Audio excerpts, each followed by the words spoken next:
Hello everyone. I was just looking at your feedback on the anonymous survey that you completed and wanted to address a couple things that were mentioned as far as two things you would like to have start. And I want to address the shorter one of those, which is a place where you can talk with each other. And if you don't know about it already, there is a place for that in the discussion board.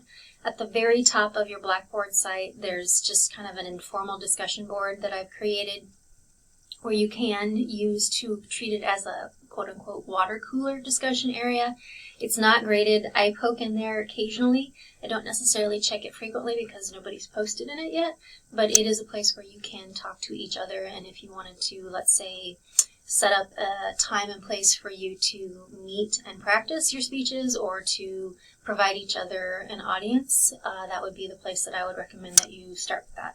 The other suggestion was to just go over the speech assignments in a little bit more detail, and so I'm going to do that with speech number 2, which is your speech of demonstration, also known as your informative speech. And I have the assignment sheet up in front of me, and I wanted to clarify that for this speech, you can either be actually demonstrating how to do something, so physically hands-on at a table or at a counter. I've had some students, especially students who are in the nursing field, who have been working in a medical setting and have asked their employers if they could use equipment or a room within their company to demonstrate things. So I've had people use CPR dummies, and I've had people demonstrate how to take blood. So if you have facilities like that open to you, that could be an option. If the actual art of demonstrating something is not feasible for the speech, so for instance, a student one year made egg rolls for our class, but it's a pretty multi-layered, longer process, and so she did a good chunk of it through a PowerPoint slide, and then I think she finished up the demonstration showing us the final components of it. So creating some kind of a slideshow would be an option that you could use as well, and then just talk us through the process. So it's actually demonstrating how something works or explaining how a process works. So depending on the topic that you're choosing, the types of supplies and facilities you have access to, and the complexity of the topic might determine how you present it. So I want you to think about the notion that your audience is a college-level audience, so avoiding topics that are too simplistic or that are too long. For instance, a student did a how to make chainmail one year, and it's an interesting topic, and I don't know a lot about it, but it ended up being about a 15-minute speech, which was entirely too long for this particular one. So you want to be able to fit the time, 5 to 8 minutes, so that's 4.5 to 8.5, and to be able to simplify it if it is more complex into something that would get us started or would maybe pique our interest in it. But if it's something that would take, 2-3 hours to complete, you are going to need to condense it or to just kind of give us an overview of it. So think about the things that you're good at. Think about things that you feel your audience might benefit from knowing about. Try to avoid topics that probably all of us know how to do.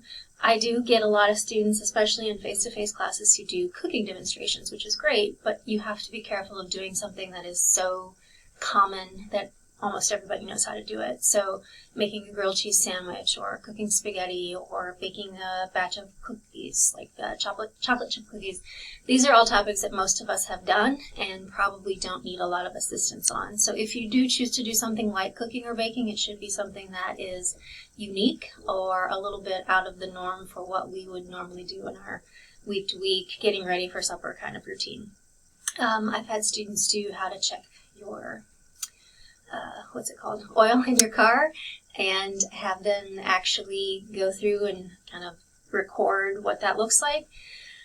Again, that's going to be dependent on the type of facilities that you have access to, and know that some people in your audience might already know how to do that, and some might have no interest in doing it. I think I've posted on Blackboard an example of a person who wrote about how to make your own maple syrup or tap your own maple syrup.